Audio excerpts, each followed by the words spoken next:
L'évangile du confort moderne promet une vie épanouie, une paix sans turbulence et une réalisation personnelle ininterrompue. Mais il ne fait que nous enchaîner à une idolâtrie insidieuse du moi, nous laissant plus vides et anxieux que jamais. La Sainte Écriture, inaltérable et intemporelle, rehaussée par la voix tonitruante des géants de la foi tels que Charles Spurgeon, nous ramène à une vérité inéluctable, aussi abrupte soit-elle, la véritable gloire divine, la seule qui puisse véritablement satisfaire l'âme, n'est accessible qu'à travers la mort radicale de notre propre ego. Vous êtes-vous déjà demandé pourquoi, malgré toutes les promesses de bénédiction et de succès spirituel, votre cœur reste souvent agité, votre esprit tourmenté, et votre foi, au lieu de s'approfondir, semble s'étioler dans la superficialité. Cette frustration, ce sentiment d'un manque intrinsèque, n'est pas le fruit d'une faiblesse personnelle, ni même d'un échec moral isolé. Elle est le symptôme poignant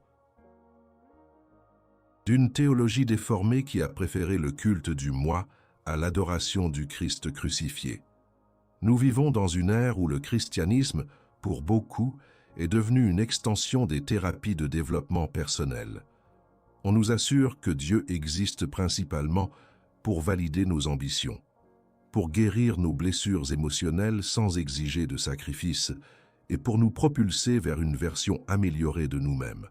On nous enseigne à aimer notre moi, à libérer notre potentiel, à manifester nos désirs, des injonctions qui résonnent plus avec l'esprit du nouvel âge qu'avec l'écho prophétique de la croix. La douleur cachée abordée est précisément celle-ci, l'épuisement d'une foi centrée sur soi qui, malgré ses efforts acharnés pour trouver le bonheur et la paix, ne récolte que la désillusion et une spiritualité éphémère. Cette quête incessante de l'épanouissement personnel sans Dieu, ce que nous nommons l'idolâtrie du moi, est l'ennemi commun qui mine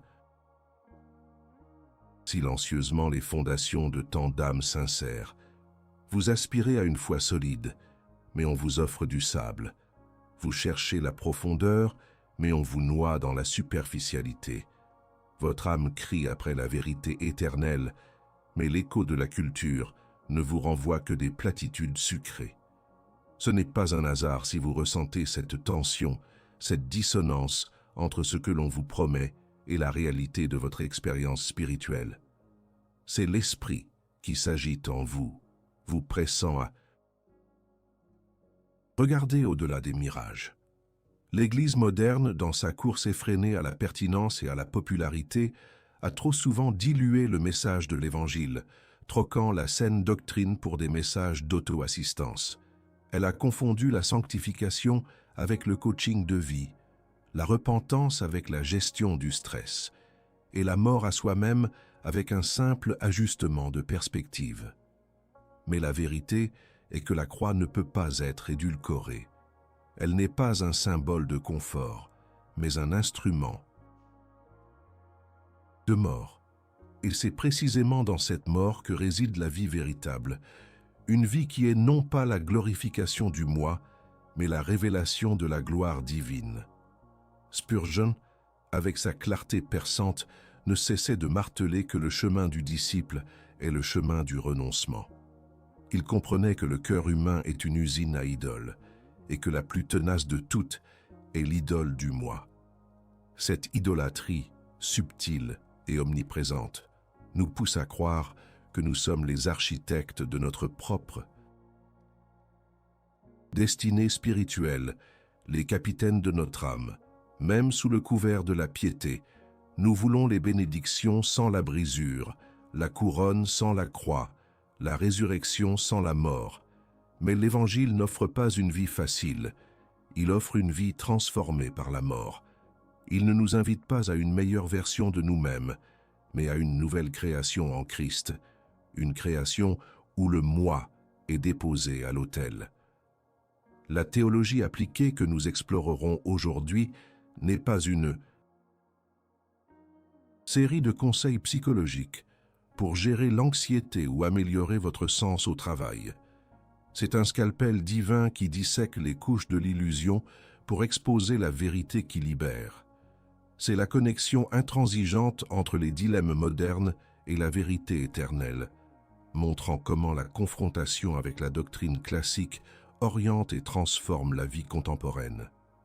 Les Écritures ne sont pas là pour nous rassurer dans nos péchés, mais pour nous confronter à la sainteté de Dieu et à notre propre dépravation, nous conduisant ainsi au repentir et à une foi authentique et persévérante.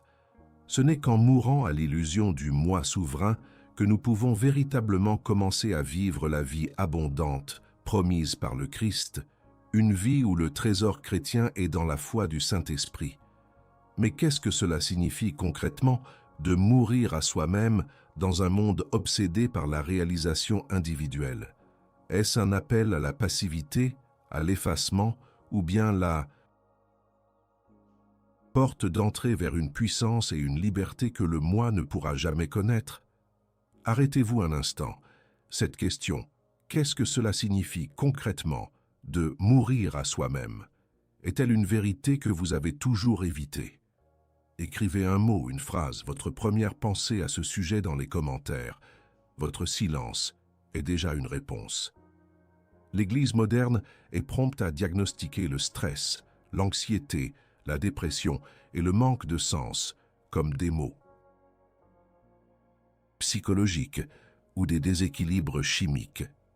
Sans nier la réalité de ces afflictions, la vérité éternelle, telle qu'enseignée par des phares comme Charles Spurgeon, pointe vers une racine plus profonde, une maladie spirituelle fondamentale, l'idolâtrie du moi. Cet ennemi commun n'est pas un démon externe à exorciser, mais une forteresse érigée au sein de chaque cœur humain déchu, usurpant la place légitime de Dieu. Le moi dont nous parlons n'est pas l'individualité précieuse et unique que Dieu a créée. Non. C'est l'ego déchu, l'entité orgueilleuse qui se dresse contre la souveraineté de Dieu, qui cherche à s'auto-définir, à s'auto-suffire et à s'auto-glorifier. C'est le centre de notre univers dénaturé, exigeant que tout tourne autour de ses désirs, de ses conforts, de ses plans et de ses ambitions. Cet évangile du moi promet l'épanouissement, mais il livre l'âme à l'esclavage. Il promet la liberté, mais il nous assujettit à la tyrannie de nos propres passions changeantes. Spurgeon, avec une clarté impitoyable, a souvent souligné la dépravation humaine totale, non pas dans le sens que l'homme serait aussi mauvais qu'il pourrait l'être, mais dans le sens que chaque partie de son être, son intellect, sa volonté, ses émotions, est corrompue par le péché et asservie à cette centralité du moi. Nous ne sommes pas simplement des pécheurs qui commettent des péchés, nous sommes pécheurs par nature, et cette nature déchue nous pousse incessamment à nous prendre pour Dieu. Le prophète Jérémie le disait déjà, « Le cœur est tortueux par-dessus tout, et il est incurable. Qui peut le connaître ?» Jérémie 17:9. Ce cœur incurable, c'est le siège de l'idolâtrie du moi. La référence de base de Charles Spurgeon nous éclaire sur ce diagnostic. Pour lui, la vie chrétienne authentique n'est pas une amélioration de soi, mais une mort radicale du moi, pour que Christ puisse vivre en nous. Il déclarait « Celui qui se vide de lui-même pour recevoir Christ a trouvé la perle de grand prix. » C'est une vérité inconfortable pour notre culture obsédée par l'affirmation de soi.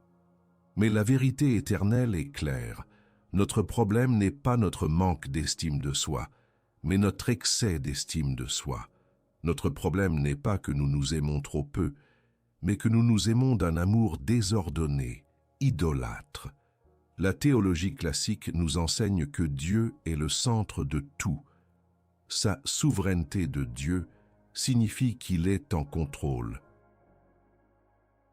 absolu de toute chose, qu'il est la source de toute vie, de toute vérité et de toute gloire. L'idolâtrie du moi est une rébellion contre cette souveraineté, une tentative d'arracher la couronne de la tête de Dieu pour la placer sur la nôtre. C'est pourquoi le repentir n'est pas simplement un regret superficiel d'avoir mal agi. C'est un changement radical d'orientation, un détournement de soi pour se tourner vers Dieu, un abattement de l'idole du moi. Pensez-y un instant. Les dilemmes modernes, l'anxiété qui ronge tant d'âmes, le manque de sens au travail, la souffrance qui semble insupportable, même notre relation tordue à la technologie, tout cela peut être retracé à cette centralité du moi. Lorsque nous sommes anxieux, n'est-ce pas souvent parce que nous voulons contrôler ce qui n'est pas contrôlable, parce que nos plans sont menacés, parce que notre confort est perturbé? C'est le moi qui s'agite, refusant de se soumettre à la providence souveraine de Dieu. Lorsque notre travail semble vide de sens, n'est-ce pas parce que nous cherchons notre propre gloire, notre propre validation, au lieu de servir Dieu dans tout ce que nous faisons? La sanctification, le processus par lequel nous devenons de plus en plus semblables à Christ, est intrinsèquement lié à la mort du moi. Ce n'est pas une auto-amélioration progressive, mais un crucifiement quotidien de l'ego, une mise à mort de notre vieille nature pour laisser l'Esprit de Dieu nous transformer. C'est un combat constant, une lutte contre la tentation de reprendre le trône de notre cœur. Ce n'est pas un message facile, et c'est précisément pourquoi l'Église moderne l'a souvent mis de côté au profit de messages plus agréables à l'oreille. Mais la vérité n'est pas toujours douce. Elle est souvent tranchante comme une épée à double tranchant, discernant les pensées et les intentions du cœur. Elle est là pour diagnostiquer notre maladie spirituelle, pour exposer la pourriture de l'idolâtrie du cœur, afin que nous puissions nous repentir et trouver la vraie guérison. Le trésor chrétien est dans la foi du Saint-Esprit. C'est une affirmation audacieuse qui renverse les notions mondaines de richesse et de succès. Le véritable trésor n'est pas dans les bénédictions matérielles que Dieu pourrait accorder, ni même dans la satisfaction de nos propres aspirations spirituelles égoïstes. Il est dans la communion avec Dieu, dans la soumission à sa volonté, dans la confiance en sa souveraineté et dans la vie qui est le fruit de la mort du moi. Ce trésor est impérissable, car il n'est pas de ce monde, et il est accessible uniquement par la foi, cette foi qui est un don de l'Esprit, non une œuvre de l'homme. La vraie prospérité divine est cachée dans cette relation intime et transformatrice avec notre Créateur, une relation où le moi s'efface pour laisser place à la magnificence de Dieu. Mais si nous refusons ce diagnostic, si nous persistons à nous accrocher à l'illusion de notre propre souveraineté, quelles en seront les conséquences éternelles et pratiques?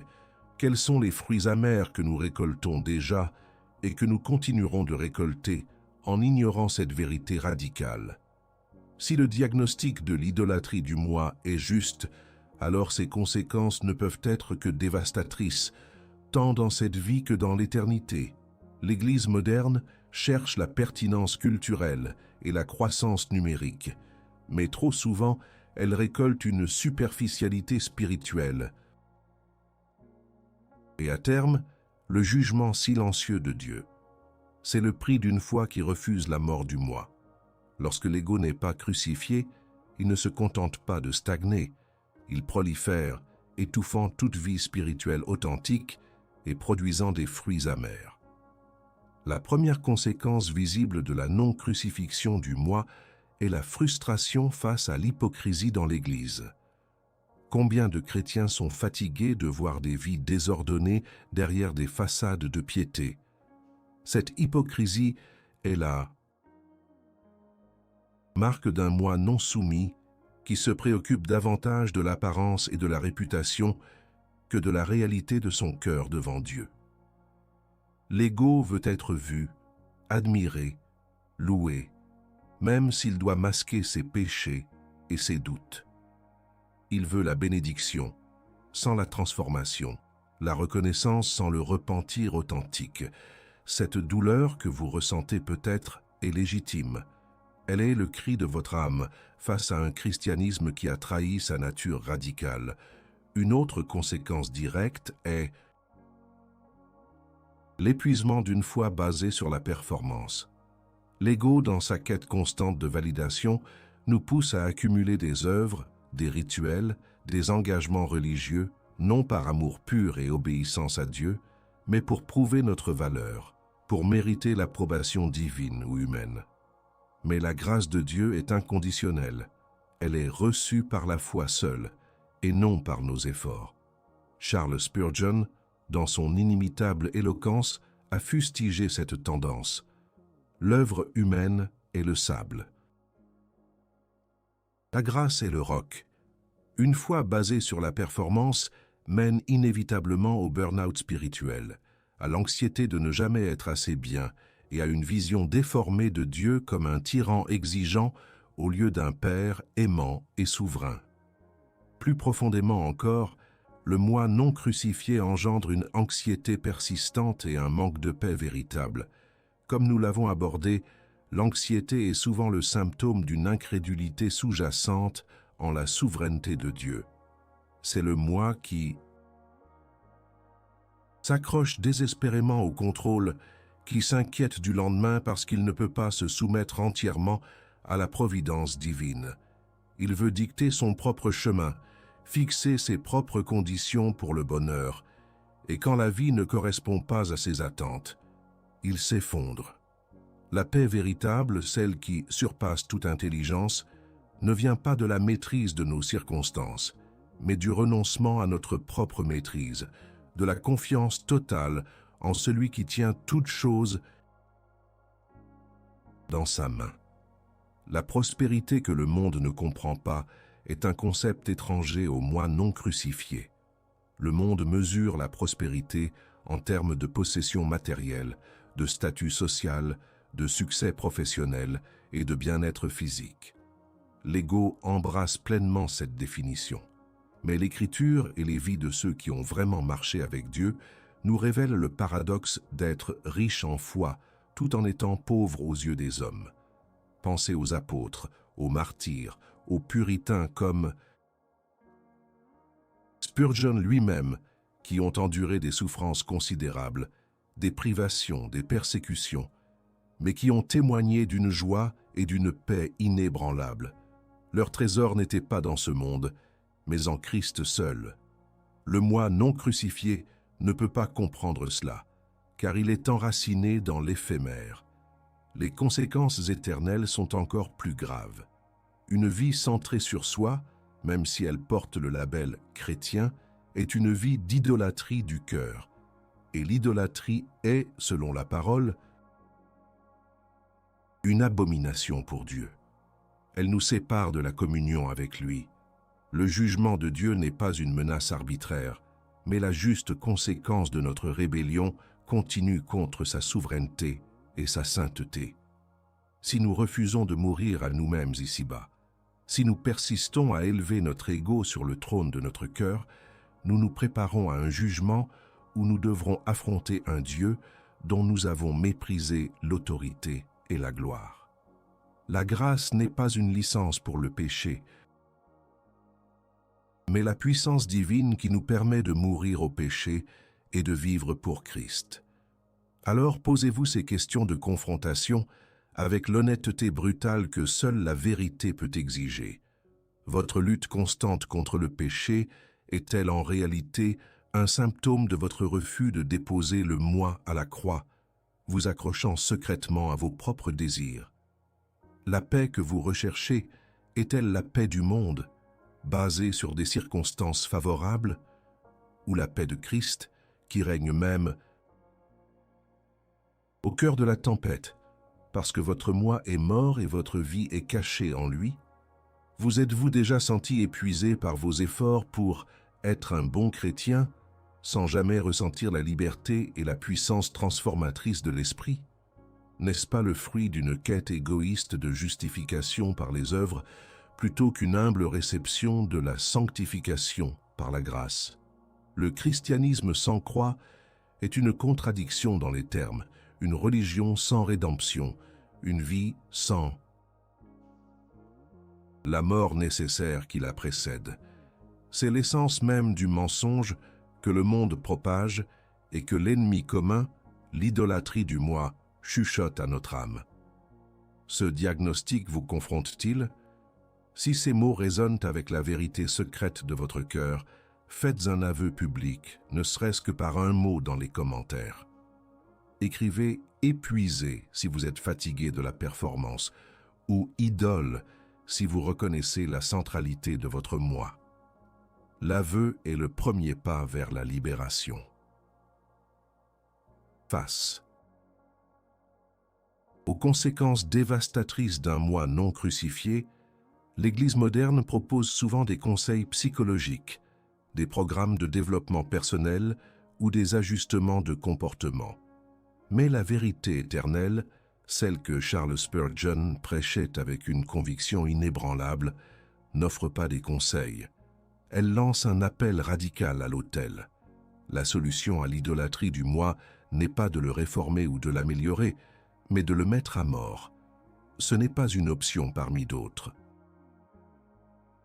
C'est la seule voie vers la véritable gloire divine. Cet appel à l'autel est un appel au repentir authentique. Comme Spurgeon l'a si puissamment enseigné, le repentir n'est pas un simple regret pour nos péchés, ni même une tristesse sincère. C'est un changement fondamental de direction, un revirement complet. C'est se détourner de la souveraineté de soi pour se soumettre entièrement à la souveraineté de Dieu. C'est déposer la couronne de notre propre royaume à ses pieds et lui confier le sceptre de notre vie. C'est une décision existentielle, un acte de renoncement radical à l'autonomie qui nous a si longtemps trompés. Ce repentir est douloureux parce qu'il exige la mort de ce que nous avons chéri le plus, notre propre volonté. La soumission à la parole de Dieu est le fondement de cette mort du moi.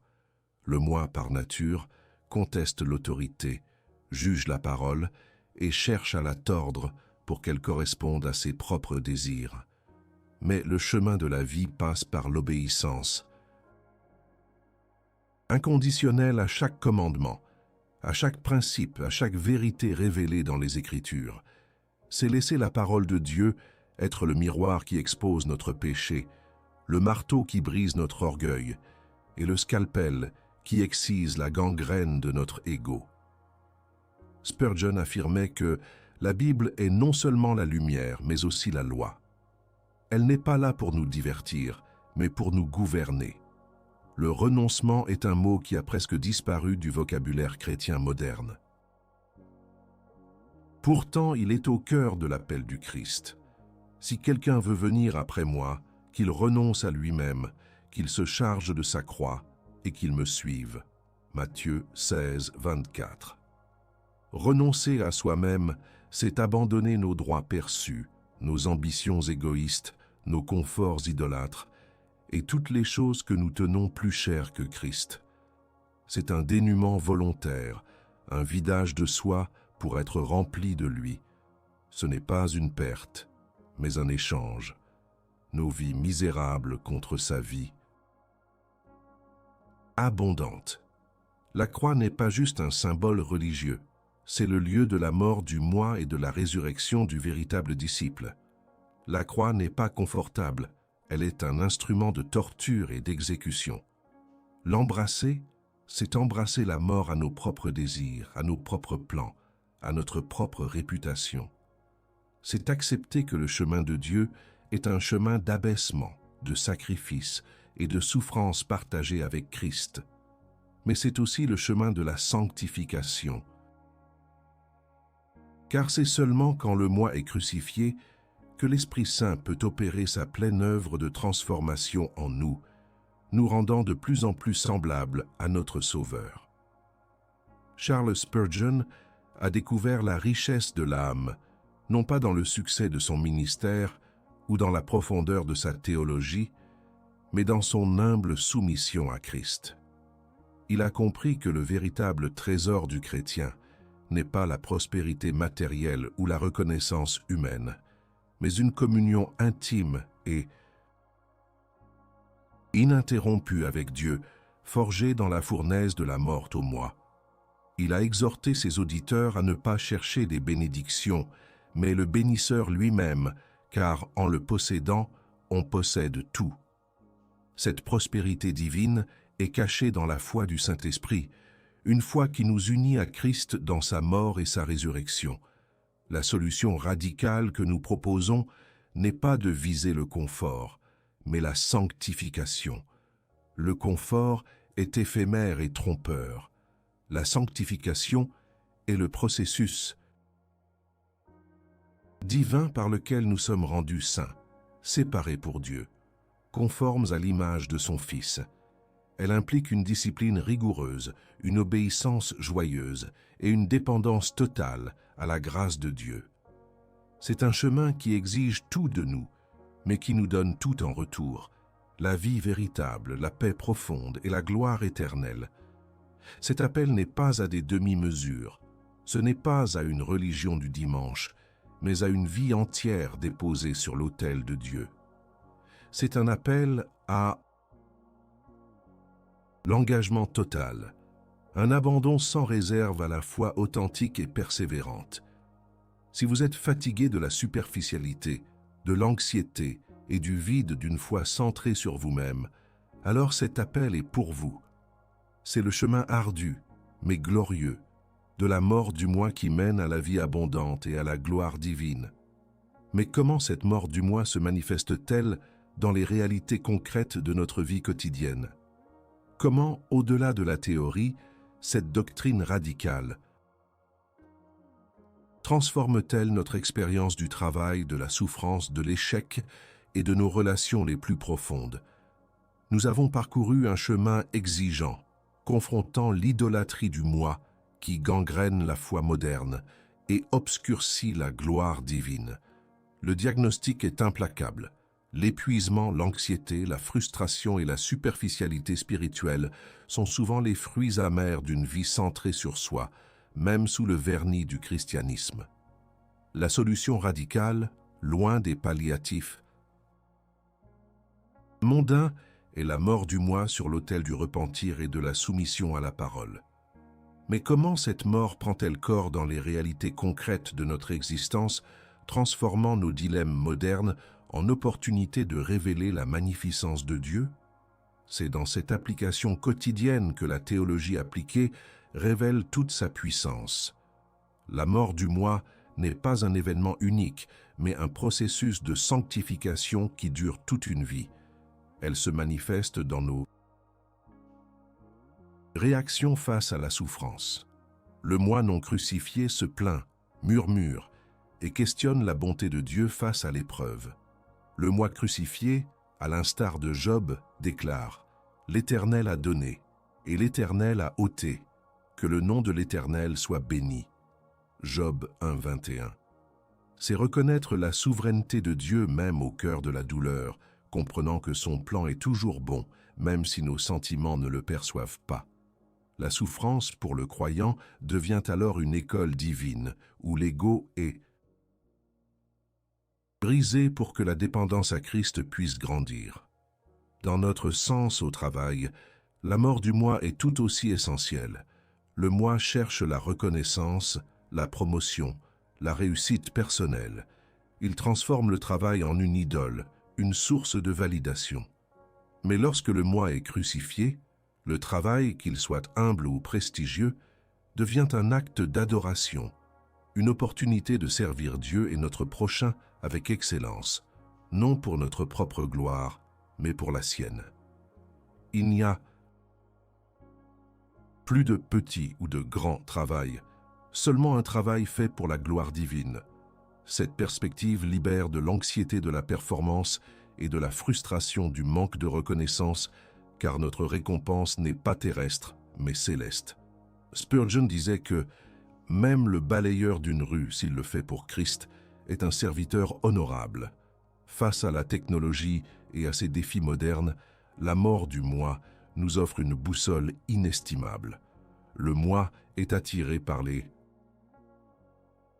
distractions incessantes, la gratification instantanée, la comparaison sociale et l'approbation virtuelle. Ils cherchent à se définir à travers les écrans et les réseaux sociaux. Mais l'âme qui meurt à elle-même ne se laisse pas emporter par ces courants. Elle exerce la discipline, la modération et le discernement, utilisant la technologie comme un outil pour la gloire divine, non comme un maître qui la contrôle. Elle choisit le silence et la méditation de la parole plutôt que le bruit constant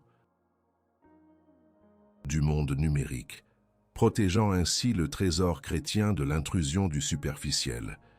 La foi authentique et persévérante n'est pas une simple adhésion intellectuelle à des doctrines, elle est une vie vécue dans la réalité de la mort au moi.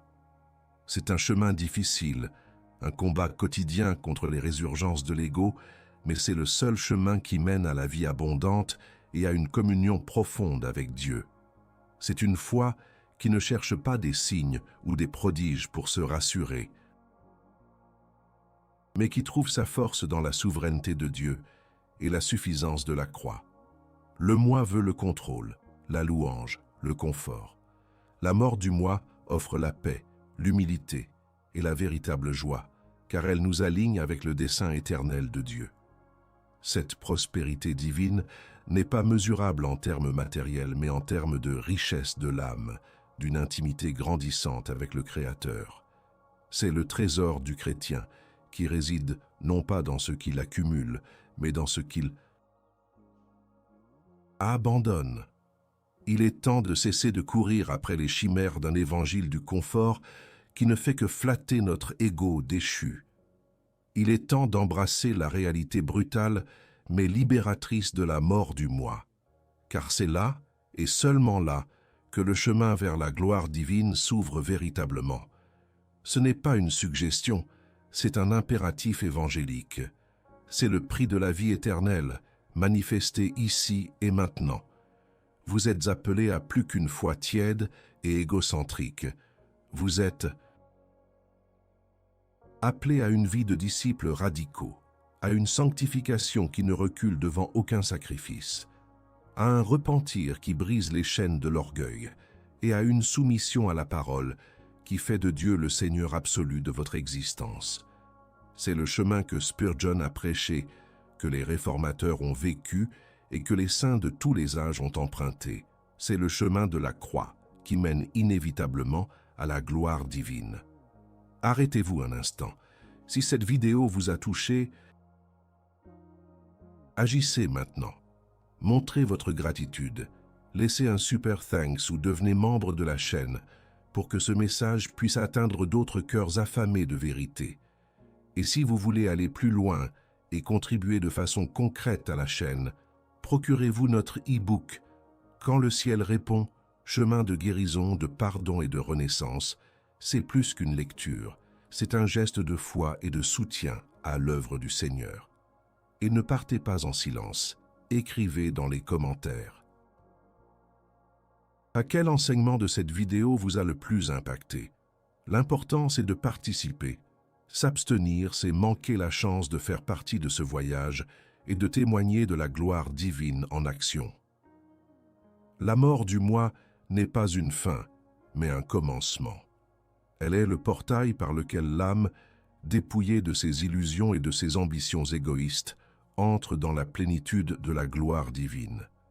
C'est là que le véritable trésor du chrétien est révélé, non pas dans les richesses transitoires de ce monde, mais dans la richesse inépuisable de la communion avec le Dieu souverain. C'est dans cette sanctification progressive, dans ce repentir constant et dans cette soumission à la parole que nous trouvons la paix qui surpasse toute compréhension et la joie qui ne dépend pas des circonstances. Charles Spurgeon, le prince des prédicateurs, n'a jamais dévié de cette vérité radicale. Sa vie et son ministère ont été un témoignage éclatant que la force du chrétien ne réside pas dans sa propre capacité, mais dans sa faiblesse crucifiée et sa dépendance totale à la souveraineté de Dieu. Il a invité des milliers à mourir à eux-mêmes pour vivre en Christ, à embrasser la croix non comme un fardeau, mais comme le joug léger de leur Sauveur. Le chemin est ardu. Il implique une confrontation quotidienne avec notre propre orgueil, nos peurs, nos désirs charnels et notre quête incessante de l'autosuffisance. Mais chaque pas sur ce chemin, chaque acte de renoncement, chaque moment de foi authentique et persévérante est un pas vers une liberté plus grande, une joie plus profonde et une révélation plus éclatante de la gloire divine. C'est un chemin de libération, car la mort de l'ego n'est pas une perte d'identité, mais la découverte de notre véritable identité en Christ. N'ayez pas peur de la mort du moi. C'est la mort de l'illusion, la mort de l'esclavage, la mort de ce qui vous tient captif et vous empêche de connaître Dieu intimement. C'est la mort qui mène à la vie, la mort qui conduit à la gloire divine. C'est l'invitation la plus profonde de l'Évangile, que votre âme aspire à cette mort bénie pour que Christ seul puisse vivre en vous. Si cette réflexion a semé une graine de vérité dans votre cœur, ne la laissez pas s'étioler. Engagez-vous concrètement dans la diffusion de ces messages de saine doctrine. Votre soutien est vital. Un super thanks, un don ponctuel, ou le statut de membre de la chaîne sont des gestes qui permettent de maintenir cette sentinelle de la vérité debout. De plus, pour approfondir votre voyage et soutenir l'œuvre, procurez-vous notre e-book « Quand le ciel répond », chemin de guérison, de pardon et de renaissance. C'est un investissement dans votre âme et dans la mission de ce canal. Et enfin, n'oubliez pas, votre voix compte. Partagez dans les commentaires l'enseignement qui a le plus résonné en vous. Votre témoignage peut inspirer et fortifier d'autres chercheurs de vérité. Agissez maintenant.